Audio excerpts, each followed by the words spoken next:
Tervist, mina olen Madis, olen Oiksjõ äriarendusüksuse juht. Kuulsin, et riik plaanib sügisel käima lükata riigi IT-reformi.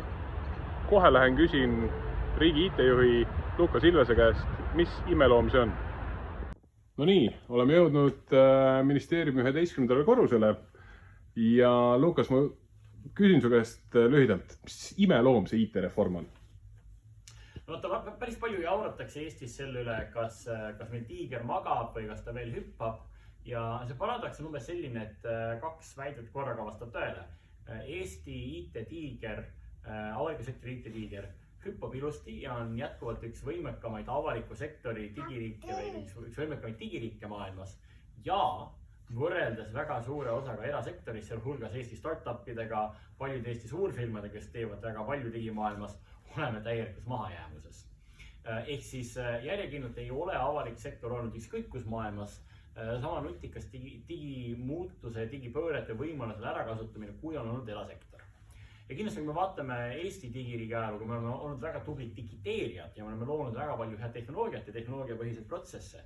See koht, kus viimase 10 aasta jooksul on kasu lõigatud digiteerimisest erasektoris, on just tehnoloogia, andmete, nende põhiste protsesside ühendamine äriliste eesmärkidega ja tehnoloogia töölepanek äri nimel.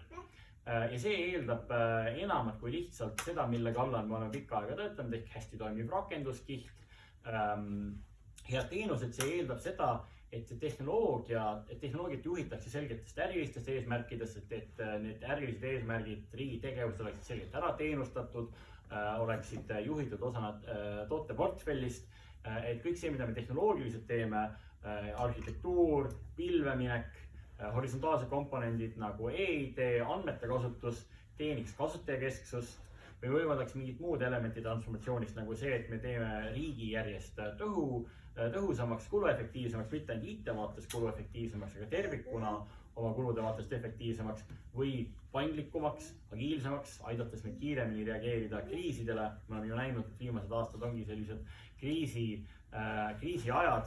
Alati peab olema valmis ootamatuteks sündmusteks, nagu näiteks see, et üks beebi tuleb pildile ja siis tuleb teenust ümber disainida kähku, eks ole.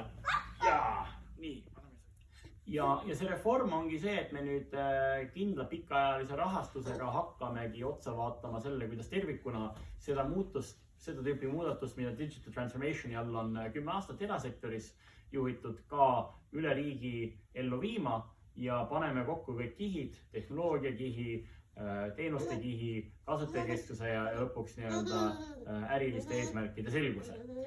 Ja teeme seda üle kõikide valitsemisalade, jõudes kindlasti mingil hetkel õnneni.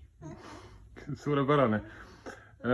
Lukas, ma arvan, et meil täna ei ole piisavalt palju eetriaega, et rohkem süvitsi minna, aga meil on suur rõõm sind võõrustada 26. jaanuaril Oiksjõ 4. inspiratsioonipäeval, kus sellest kõigest saab võib-olla natukene täpsemalt rääkida.